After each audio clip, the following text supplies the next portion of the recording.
La adoración es un tema crucial para los creyentes, para las creyentes.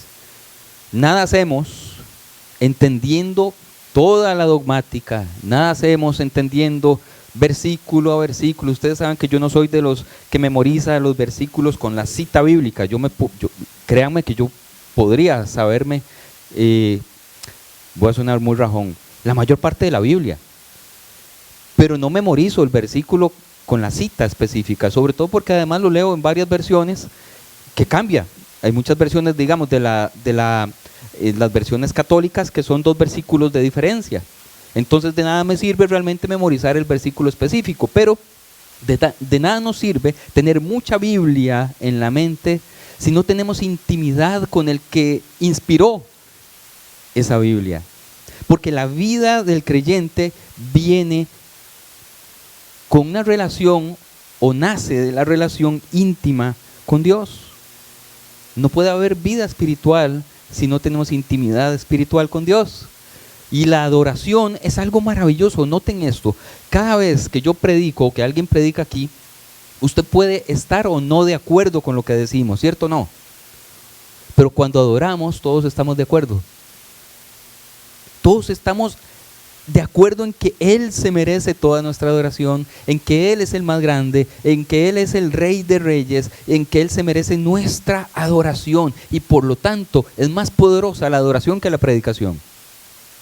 Porque yo me puedo equivocar aquí un montón de veces, puedo inventar cosas y todo. No lo hago porque Dios se enoja. Pero la adoración no miente.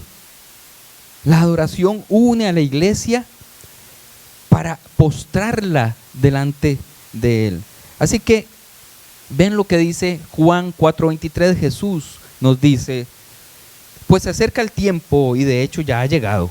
Y me gusta eso, me gusta esos 2 tiempos que usa Jesús ahí. Se acerca el tiempo, a cada rato hace eso, el reino está cerca. No, el reino ya llegó. No, el reino se está trazando, dice Jesús, en 3 tiempos diferentes. Aquí usa la misma fórmula. Se acerca el tiempo, pero de hecho no, ya está aquí ese tiempo cuando los verdaderos adoradores adorarán al Padre en espíritu y en verdad. El Padre busca personas que lo adoren de esta manera. ¿Qué busca el Padre? ¿Adoradores de qué tipo? Que le adoren exactamente en espíritu y en verdad. Me gusta. Cuando hablamos de la verdad, hablamos del conocimiento, del intelecto, de la información, que es muy importante para que no nos vacilen. Para que cuando un pastor llegue y les diga que hagan algo y usted dice, eso a un toque. Yo también estudié la Biblia, papá. Para eso sirve la verdad. La verdad sirve para conocer una dimensión de Dios que es más lógica, que es más estudiable, pero el Espíritu toca los flancos de Dios que no podemos demostrar científicamente y que no podemos estudiar. El Espíritu es la cosa, dice la Biblia que el Espíritu va y viene y que nadie puede saber cuándo va a soplar fuerte y cuándo va a soplar débil. De hecho, la palabra que aparece ahí, esto no lo tengo en mis notas, pero hay una palabra en hebreo y otra en griego que suenan muy diferente, pero significan lo mismo. En hebreo es ruaj, que es el espíritu, y significa tormenta o viento o atmósfera. Antes de que se inventara esa palabra, atmósfera, ruaj era lo que ellos veían ahí arriba, que se movían las nubes y todo eso. Pero a veces eso es calmado, ¿cierto o no? Y a veces es tormentoso cuando llueve con granizo. En griego es neuma, de donde viene neumático, ¿verdad? O donde viene, ¿qué otras palabras con neuma? ¿Alguien sabe alguna? Ajá, toda la parte respiratoria.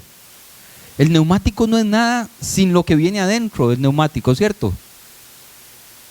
Exactamente. El espíritu es eso. En latín es spiro, de donde viene respirar, suspirar, inspirar, transpirar, expirar. La vida misma está en esto. En la verdad conocemos la información. En el espíritu, spiro, neuma, ruaj, experimentamos el poder de Dios. Y eso es diferente. Experimentar el poder de Dios. La adoración es un diálogo con Dios. Nosotros cantamos, le adoramos y Él responde. Él responde con su presencia, Él responde con sanidad, Él responde con manifestaciones, Él responde con milagros, Él responde con amor, Él responde con abrazo, Él responde con paz. ¿No es cierto que cuando adoramos es cuando más podemos experimentar todas estas cosas que acabo de mencionar? Podemos experimentar el abrazo de Dios. Podemos llegar angustiados acá y de repente en la segunda o tercera canción, y no estoy diciendo que la única forma de adorar sea cantando, pero es la que es más bíblica, más usual, porque nos une a todos. Pero en la segunda o en la tercera canción empezamos a decir, no, Dios tiene control, todo va a salir bien. Le entrego eso a Dios, Dios está respondiendo. Mientras que la alabanza es un monólogo acerca de Dios. Notemos esto para que ustedes y yo entendamos de qué estamos hablando. La adoración es algo que busca la intimidad con Dios. La alabanza busca hablar acerca de Dios. La adoración le habla directamente a Dios, tú eres grande, tú eres el rey. La alabanza habla de lo que Él hace. Por ejemplo, Dios es grande. ¿Me estoy explicando? Dios es rey. Cuando usted habla así, si yo tengo a mi esposa aquí y yo les digo, yo le voy a hablar a ella y quiero que se sienta bien y yo le hablo en tercera persona, es que Laura es bonita, por ponerle algo. Qué raro, ¿verdad? Porque la tengo al lado, pero no le estoy hablando a ella. Entonces no hay una relación de intimidad. Es como publicidad para otras personas. Entonces hay dos cosas diferentes acá. La adoración entonces es un diálogo con Dios, la alabanza es un monólogo acerca de Dios. La adoración, nosotros adoramos por lo que Dios es, aunque no nos guste lo que estemos viviendo, y alabamos a Dios por lo que Él hace. Entonces solo alabamos las buenas obras de Dios. Alabamos sus actos, adoramos su esencia. Son conceptos básicos y yo quiero ir rápido porque quiero hablar de tres palabras importantes y luego voy a leer en Apocalipsis el mejor ejemplo de adoración y yo quiero que usted se abroche los cinturones porque yo creo que hoy vamos a, por lo menos eso es lo que yo he venido orando, vamos a experimentar algo maravilloso en torno a la adoración. ¿Ok? Adoramos a Dios por lo que Él es y alabamos a Dios por lo que Él hace. La primera palabra que la encontramos, estas tres palabras las encontramos tanto en el Antiguo Testamento como en el Nuevo Testamento. Hay una coherencia en lo que nos está enseñando el Antiguo Testamento y en lo que nos enseña el Nuevo Testamento. Javá en hebreo es dar peso. Ustedes saben que mi tesis en el seminario fue acerca de los 10 mandamientos, ¿ok? Y yo escribí una tesis acerca de los 10 mandamientos y todo esto que estoy hablando hoy tiene que ver con los 10 mandamientos porque estas tres palabras aparecen en los 10 mandamientos. Javá es un verbo que aparece muchas veces en la Biblia y aparece en los 10 mandamientos. De hecho, es rendir homenaje a quien lo merece. Aparece 170 veces en el Antiguo Testamento.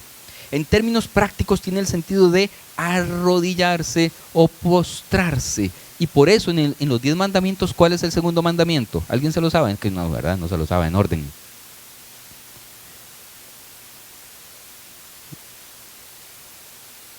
Estoy hablando de los 10 mandamientos, ¿verdad? Ojo, y ustedes están hablando del Nuevo Testamento, eso es lo que dijo Jesús. Los 10 mandamientos arrancan diciendo que no se hagan imágenes. Y la segunda, no te inclinarás a ellas, ni las adorarás, ¿cierto? La palabra Javá es esa que dice, no te inclinarás ante ellas, ni las adorarás. Dar peso. En hebreo hay un concepto muy interesante y es que hay palabras pesadas y palabras livianas. Hay personas con un carácter en el sentido de cómo lo concebimos, pesado, y personas livianas. Y hay palabras que le dan peso a las personas. Por ejemplo, cuando yo digo Dios en hebreo es una palabra pesada. tan pesada que los judíos dicen no se tiene que pronunciar. Es demasiado pesada, el concepto que hay ahí es demasiado importante como para tomarlo en vano. De hecho, los 10 mandamientos dicen no tomarás el nombre de Dios en, porque es pesado. Porque cuando adoramos, cuando entendemos quién es el que está ahí, nosotros le damos el debido peso. Le damos el debido peso. No te inclinarás a ninguna cosa que no sea Dios. Ahora, en términos, digamos que clásicos, usted no se inclina casi nunca, ¿verdad? Y sobre todo cuando uno va llegando a cierta edad, si se inclina puede quedar ahí enclochado. Entonces, ¿a qué se refiere para nosotros hoy en día? Cuando nos rendimos ante qué, porque el corazón es el que se inclina, el corazón es el que se rinde ante cosas, ante el dinero, ante la sexualidad, ante personas mismas. Hay muchas personas que viven rindiéndose ante. Yo lo noto mucho últimamente, no quiero hablar de política, pero lo veo en todos los países. Gente que ve a un presidente y realmente lo defiende a capa y espada, aunque el presidente esté pero MFT terrible. ¿Sí o no? O sea, es una estupidez. Y a Dios le vale un pepino. El que le cayó la peseta, le cayó la peseta. Y entonces, Javá es saber ante qué me debo inclinar. ¿Ante qué me debo inclinar realmente? Solo ante Dios inclina mi corazón. Solamente ante Él. Y entonces cuando entramos en un momento de adoración, lo que estamos haciendo es inclinarnos, tendernos de panza ante Él. El equivalente, bueno, aquí está en Éxodo 25, ahí aparece Tishavá en realidad, pero es porque está declinada la palabra. No te inclinarás ante ellas. Y en griego es proskuneo, la misma palabra, proskuneo. ¿Alguien sabe qué significa proskuneo? Suena raro, ¿verdad? Pero ¿alguien sabe? No. Proskuneo es girarse y besar. Besar. Las dos tienen que ver con intimidad. Las dos tienen que ver con bajar la guardia, besar. Dios dice, la forma correcta de adorarme es como si usted y yo nos diéramos un beso.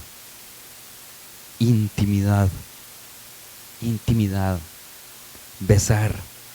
Es un acto total de intimidad. Ustedes saben que dicen los antropólogos que el beso, el ser humano aprendió a besar hace muchos miles de años, pero al principio no nos besábamos.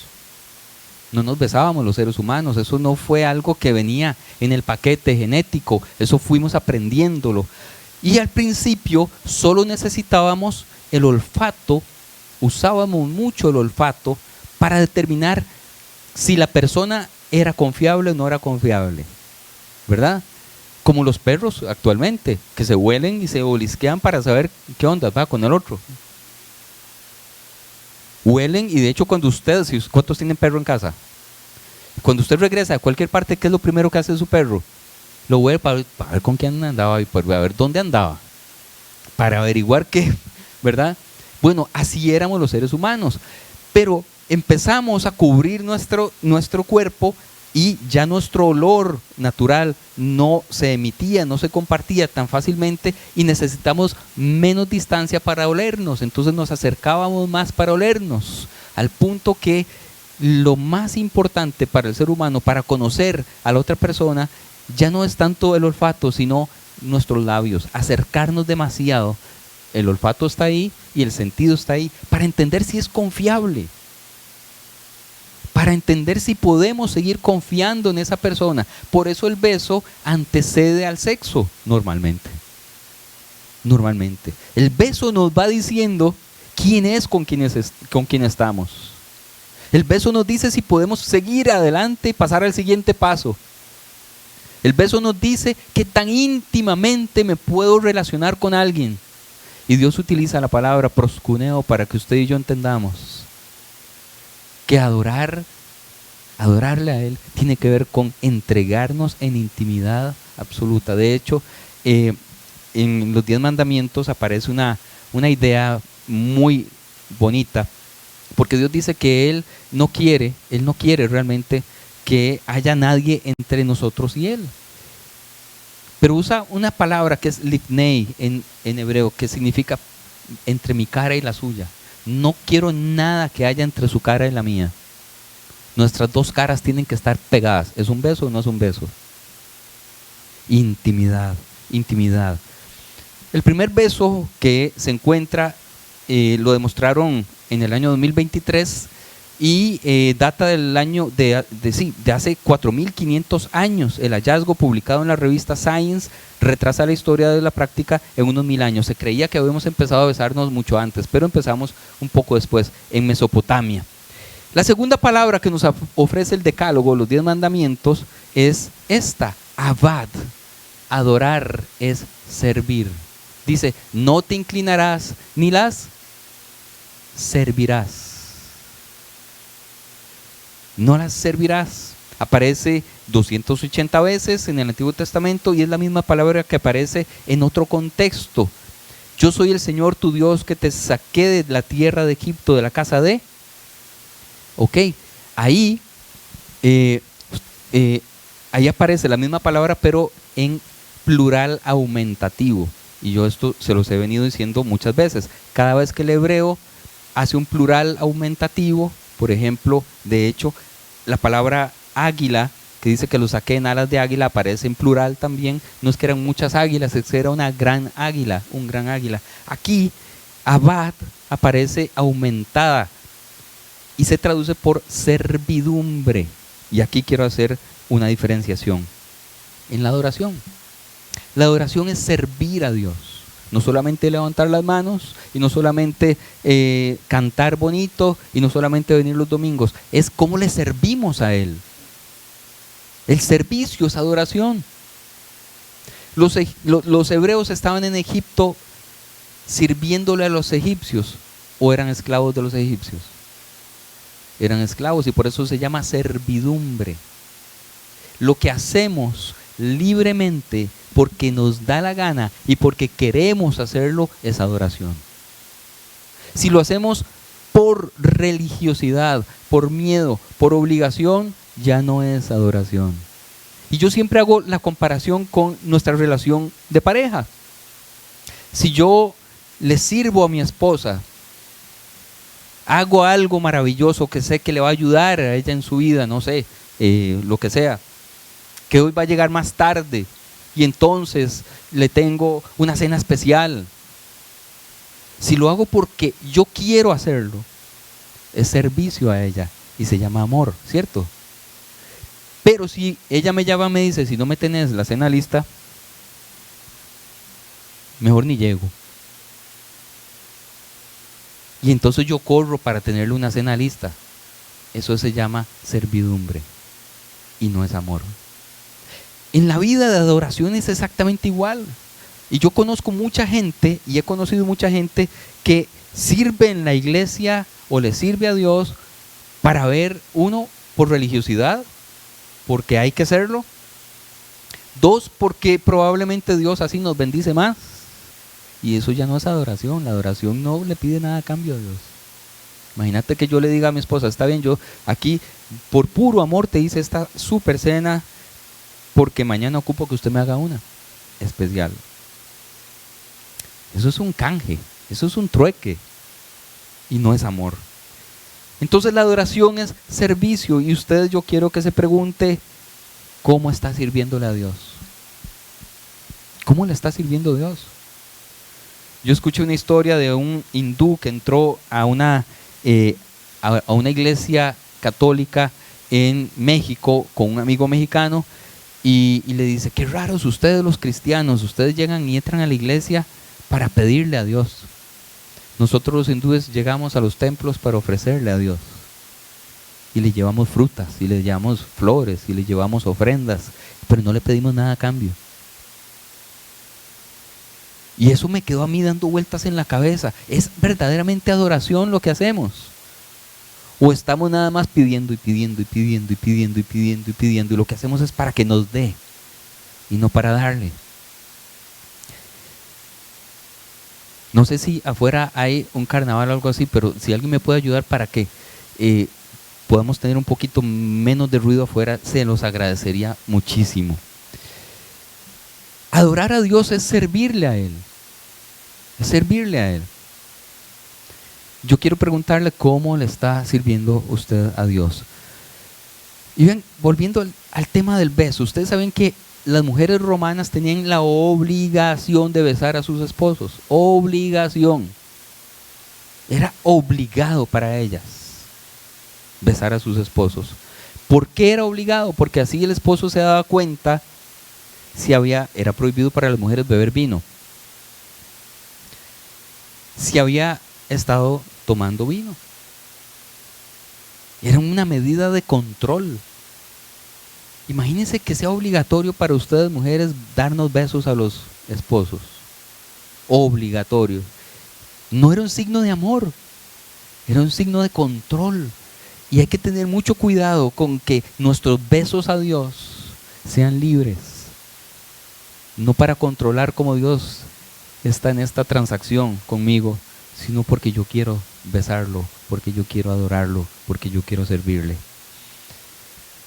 La tercera palabra es yaré. Yaré. Bueno, y la palabra griega en este contexto es liturgeo. ¿De dónde viene? ¿De qué se deriva esa palabra? Liturgeo. Liturgia. La liturgia es un servicio y por eso mucha gente le llama al culto, a la misa, servicio dominical. Pero usted viene a servir o a recibir. Usted tiene que servir también, no los domingos necesariamente, aunque sería maravilloso. Servirle a Dios. Porque lo que hacemos los domingos, muchos estamos sirviendo, pero la mayoría está recibiendo nada más. Y eso no es un acto de adoración. El servicio a Dios es adoración. La tercera palabra es yaré, temor. Ahora, usted y yo sabemos, y esta aparece 300 veces en el Antiguo Testamento, el temor no tiene que ver con miedo, con tenerle miedo a Dios, tiene que ver con ser sumisos delante de Él. Entender que lo que estamos adorando es realmente un ser extraordinario, extraordinario. Un ser enorme que tiene un poder increíble. Y por lo tanto, cuando usted está ante alguien que tiene poder, usted tiene dos opciones. A mí me ha pasado muchas veces, les cuento una muy rápida, yo creo que ya se las he contado varias veces, pero se las cuento. En un viaje que hice a México, hace muchos años,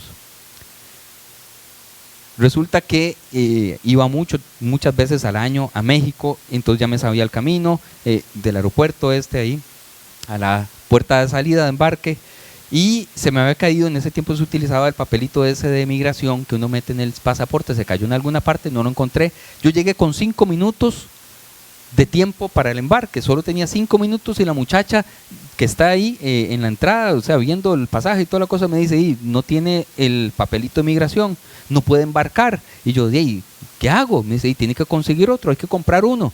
Me dice, pero no le va a dar tiempo. Le digo, deme el pasaporte. Y salí corriendo, soplado, como 3 kilómetros, no sé cuánto. Llegué a la oficina esa de migración y le digo al policía, bueno, había una persona antes y yo aquí, ¿verdad? Póngale, ya se va. Le digo, ocupo comprar el asunto de migratorio. Me dice, está bien, joven, no me acuerdo cuánto era lo que había que pagar. Y sacó la tarjeta y me dice, no, solo efectivo, joven. Y empieza el chacón, ¿verdad? Porque el tiempo corría. Entonces saco dólares y me dice, no, joven, solo en pesos. Y yo ya no tenía pesos, yo ya me iba para Costa Rica, me venía, entonces yo ya había cambiado todo y solo tenía dólares o la tarjeta. Y yo digo, ¿cómo hago? Me dice, tiene que salir. Y luego pasar otra vez todos los controles de seguridad, digo yo. ¿Verdad?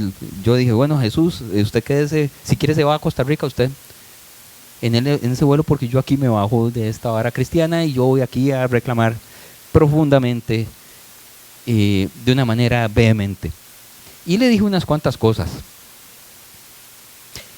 Cuando había dicho como 3 o 4 cosas, sentí una sombra aquí atrás. Era un policía, normalmente en México son como más o menos, yo soy promedio ahí, en estatura. Hubiera sido en estado, sí. Los que están ahí en el aeropuerto son enormes, pero era bastante más alto que yo y me dice, acompáñeme, joven. Y ahí entonces viene esta palabra. Cuando usted sabe que ese Señor sí tiene poder sobre su vida, ¿usted qué hace? Sí, Señor, ¿a dónde voy? ¿Sí o no? Sumisión. Porque sé que es más poderoso que yo. Porque sé que mi vida ahora está en sus manos. Y me metió en un cuartito muy chiquitito. Me dejó ahí. Eso eran como las 3 de la tarde hasta las 9 de la mañana. Me dejaron ahí. Y aprendí una lección enorme. Aprendí a cerrar la boquita, a ser humilde y sumiso cuando sé que mi vida depende de otras personas. Pero cuando estoy delante de Dios, ya haré es entender que mi vida depende de Él. Mi vida toda entera depende de Él. Y mi actitud delante de Él es no de miedo, es de ese temor reverencial de que, Señor, aquí estoy, haz de mí lo que tú quieras. Es respeto. Y es entrega. Y es entrega. Bien, y aquí llego a la última parte de la charla porque quiero que pongamos en práctica esto y voy a leer un texto bíblico para analizarlo con ustedes para terminar en algo maravilloso. Un segundo. La mejor celebración de adoración. En el Apocalipsis encontramos el mejor ejemplo de todo esto. Y yo quiero que ustedes se lo vayan imaginando como una película. Ahí está. ¿Quién escribió el Apocalipsis? ¿Alguien sabe? Juan, pero de Patmos, ¿verdad? Que era otro. Juan de Patmos tiene una visión cuando ya está en la isla de Patmos. A él lo habían exiliado a una isla, estaba ahí exiliado. Y tiene una visión ahí. Y en la visión es transportado justo al frente del trono de Dios. ¿Qué es lo que hacemos cuando adoramos? Estamos delante de su trono, de su presencia, ¿cierto o no? Pues ahí estaba Juan. Y vean lo que ve él. Hay mucho texto, pero vamos a leerlo. Y cada uno de los 4 seres, él ve 4 seres vivientes y 24 ancianos alrededor del trono. Yo quiero que usted se transporte a ese lugar. Él describe el trono como un arco iris y con un montón de colores, y el que está sentado en el trono como luz de muchos colores, y ese es Dios, el Padre está ahí sentado, y alrededor de él están 24 ancianos y hay 4 seres vivientes que tienen ojos por todas partes. Es un poco grotesco, pero están ahí adorándole. Y dice, y cada uno de los 4 seres vivientes tiene 6 alas, y alrededor y por dentro están llenos de ojos. Por dentro están llenos de ojos. Ni de día ni de noche cesan de decir, Santo, Santo, Santo es el Señor Dios Todopoderoso, el que era y que es y que ha de venir. Cantamos eso, ¿verdad? Sí. Esos 4 seres vivientes están cantando eso de día y de noche. Santo, Santo, Santo es el Señor Todopoderoso, el que era, que es y que ha de venir. Y cada vez que esos seres vivientes dan gloria y honra y alabanza al que está sentado en el trono y que vive por los siglos de los siglos, los 24 ancianos, ¿qué hacen? Se postran delante de él. ¿Cuál era la primera palabra? Era postrarse, darle peso a Dios, postrarnos, rendirnos. Pero vean lo que hace. Postrarse delante del que está sentado en el trono y adoran al que vive por los siglos de los siglos y echan sus coronas delante de él. Es decir, toda la humildad, todos mis logros y mis títulos y todo lo que yo sé y mi conocimiento no sirven de nada ahora. Me quito mis coronas y me rindo delante del que sí merece toda la gloria, toda la honra y toda mi adoración. Absolutamente, solo Él. Y eso está pasando allí. Juan de Patmos lo ve, pero yo descubro, no soy el único que lo ha descubierto, pero yo descubro que eso que está describiendo Juan ha estado pasando durante siglos y siglos y siglos y siglos. Y un pequeño ejemplo de eso es que 700 años antes ya aparece esa misma descripción en el libro de Isaías. Vamos a ir ahí. Se escribió 700 años antes, tomando en cuenta que el libro de Apocalipsis tuvo que haber sido escrito en el año 90 o 95 durante Domiciano en Roma. En el año que murió, estamos en Isaías 6, en el año que murió el rey Usías, Vi yo al Señor, dice Isaías, sentado sobre un trono alto y sublime, y el borde de sus vestiduras llenaba el templo. Por encima de él había serafines, esos cuatro seres vivientes eran serafines. Cada uno tenía 6 alas, con 2 cubrían sus rostros, con 2 cubrían sus pies y con 2 volaban. El uno proclamaba al otro diciendo: Santo, santo, santo es el Señor, Señor de los ejércitos, toda la tierra está llena de su gloria. ¿Se les parece lo que está viendo Juan de Patmos 700 años después? ¿Y cada cuánto decían santo, santo, santo? 24/7. Esos 4 seres vivientes, 24/7, están diciendo santo, santo, santo. ¿Y qué pasa cada vez que dicen santo, santo, santo? Hay 24 ancianos que hacen, se tiran. Imagínense cuántas veces han tenido que tirar al piso a esa gente.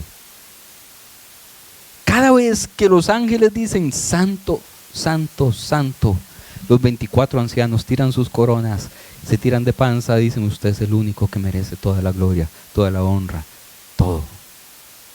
Eso está pasando allí y eso lo está viendo Juan de Patmos, y es un acto de adoración que va a ir creciendo y creciendo y creciendo y creciendo en los próximos versículos.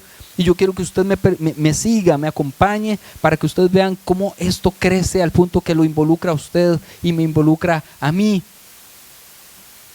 Dice Juan: y yo lloraba mucho porque ninguno fue hallado digno de abrir el libro. Voy a hablar un poco de esto. Juan estaba llorando. Él veía a ese anciano, así lo describe, a ese ser que está en el trono, y ese ser tiene un rollo en la mano. Un rollo es un libro escrito como se escribían antes, en rollo, ¿verdad? Y ahí dentro viene su nombre y el mío. Y ahí dentro viene escrito los nombres de las personas que van a ser redimidas. Entonces Juan estaba muy angustiado porque nadie abría el rollo, nadie podía abrir el rollo, ni siquiera ese señor que está ahí sentado abre el rollo. Ahora, yo quiero que pensemos esto: ¿cómo es posible que Juan esté justo a metros de la presencia de Dios y esté triste? ¿No les parece curioso? Justo está viendo la gloria de Dios ante sus ojos y está viendo lo que nadie había visto. Ve esos 4 seres que le dicen santo, escucha las voces de los ángeles. Ve a estos 24 ancianos postrarse delante de Dios, ve los colores saliendo del trono de Dios y aún así está huevado. Juan de Patmos estaba triste delante de la presencia de Dios. ¿Y a usted no le pasa que a veces viene aquí a la iglesia y dice: qué madre, yo creo que todo el mundo está aquí pegado al techo, adorando, disfrutando de la presencia de Dios, y solo yo vengo aquí con un dolor en mi corazón? Y la presencia de Dios está aquí, pero usted está en otras. ¿Le ha pasado o no le ha pasado? A mí me ha pasado. Y esto me encanta de Juan, porque nos da la clave de cómo nosotros adoramos. A veces adoramos en quebranto, a veces adoramos en tristeza, a veces adoramos en gozo y alegría y celebración. No importa, y a Dios, ahí sí es cierto que no le importa un pepino si usted viene triste o alegre. Cuando usted adora, Él se manifiesta. Da igual.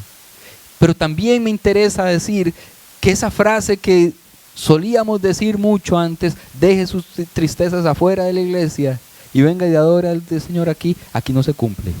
Está frente al trono de Dios y Dios le dijo: traiga su tristeza, llore aquí, papito, también. Entonces, está ahí todo angustiado, tiene dudas. ¿Quién va a abrir el rollo? ¿Cómo nos vamos a salvar? ¿Qué hacemos para salvarnos si ese Señor no abre el rollo? Es más, si ese Señor abre el rollo, nos morimos todos, porque ese es el Padre. No puede abrir el rollo porque todavía no hay el filtro que nos salva, que es Jesús. Y está angustiado. Entonces uno de los 24 ancianos, y esto es muy interesante: ¿cuántas veces dije que se han tirado de panza cada vez que dicen santo, santo, santo? Todas. Y por primera vez en la historia del universo, un anciano cambia su rutina, cambia las cosas. Dice: bueno, pero ninguno, ni en el cielo, ni en la tierra, ni debajo de la tierra, podrá abrir el libro, ni siquiera a mirarlo.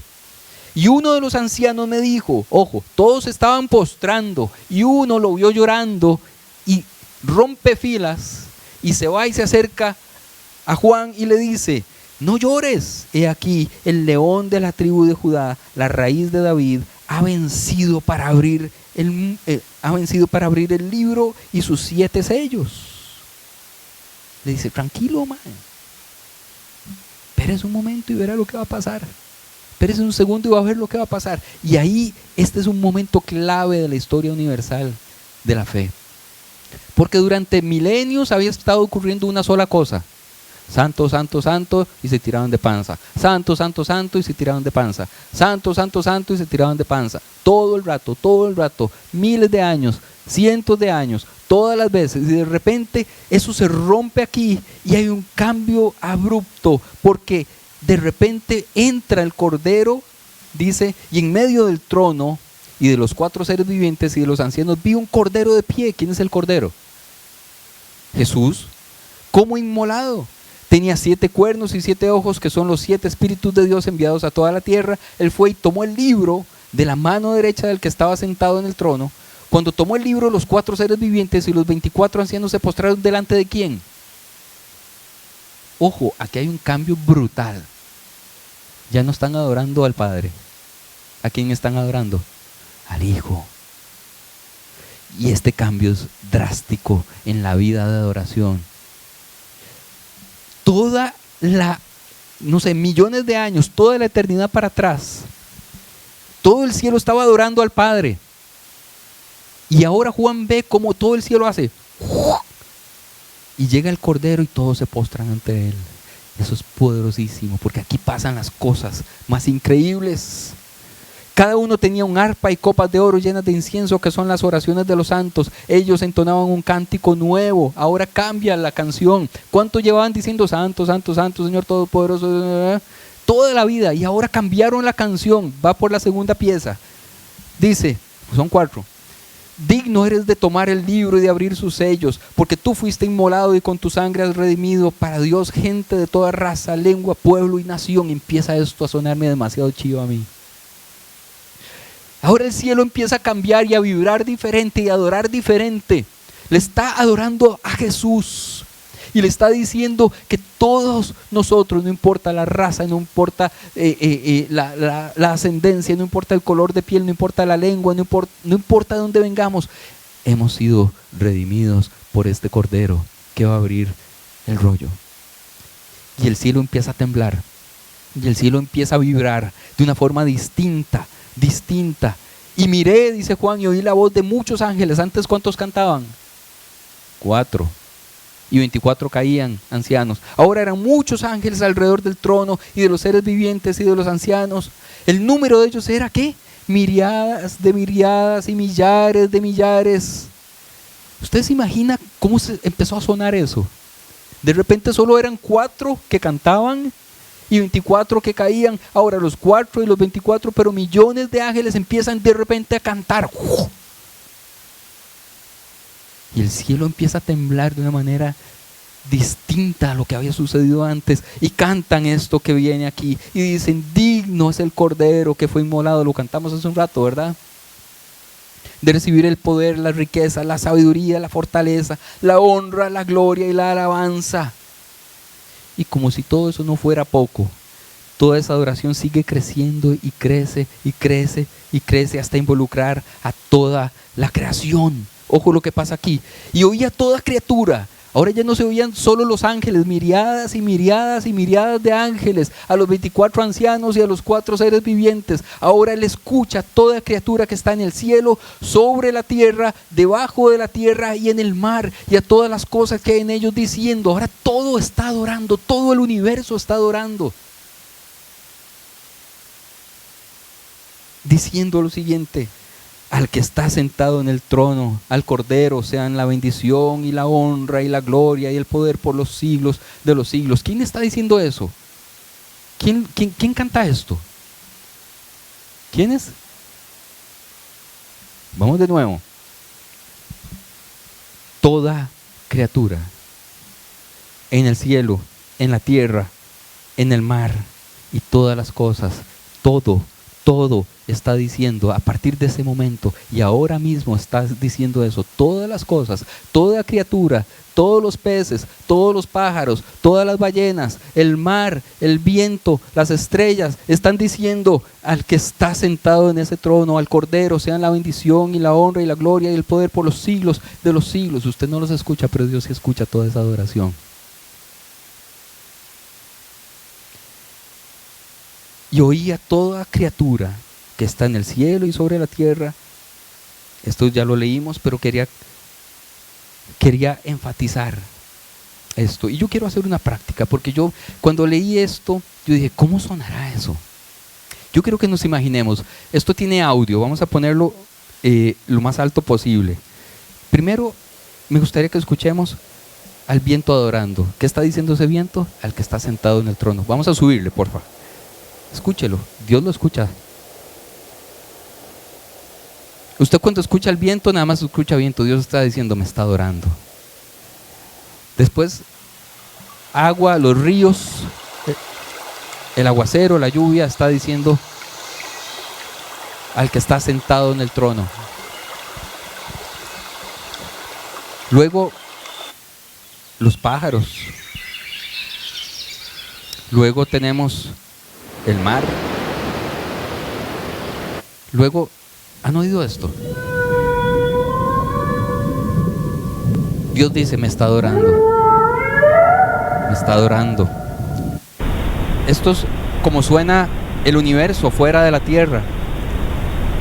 Esto es lo que ha grabado, y tengo dos sonidos de esto. Las ondas espaciales, cómo suena el sol, cómo suenan las estrellas. Ahora, hay algo que yo quería, antes de que los músicos toquen. Una persona, porque también los grillos adoran a Dios. Ahora, una persona hace unos años grabó los grillos y luego puso el sonido 200 veces más despacio. Cierre los ojos un momento, usted va a escuchar dos cosas. Detrás va a oír los grillos en velocidad normal y delante va a escuchar los grillos 200 veces más despacio. Escuche lo que pasa.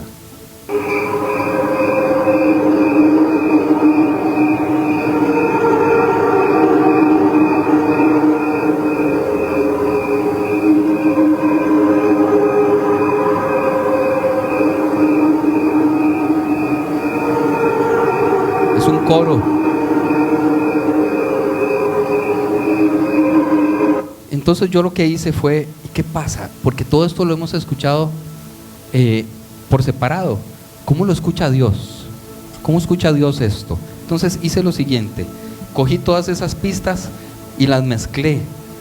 Entonces vamos a tener al viento, los ríos, la lluvia, los pájaros, el mar, las ballenas y los grillos. ¿Quieren oírlo?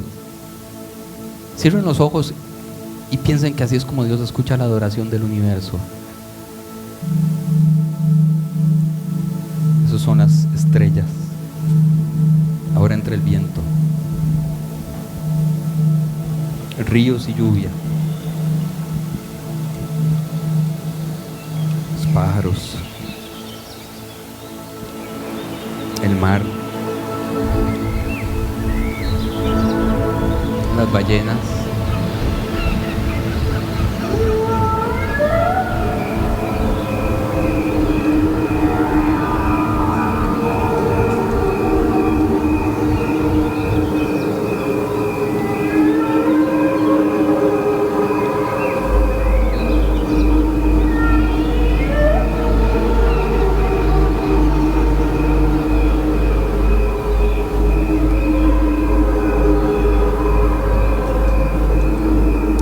está muy bien, pero le hace falta algo a esto. ¿Qué le hace falta? El ser humano adorando. Toda su creación está adorando. Ahí hay estrellas, ahí hay mar, ahí hay viento, ahí hay pájaros, ahí hay ballenas, ahí hay grillos, pero falta usted y falto yo para que el coro esté completo. Yo quiero que nos pongamos de pie en este momento. Podemos apagar las luces de ahí, por favor, y vamos a adorarle y unirnos a lo que está ocurriendo en el universo, unirnos a lo que está ocurriendo en la adoración del universo.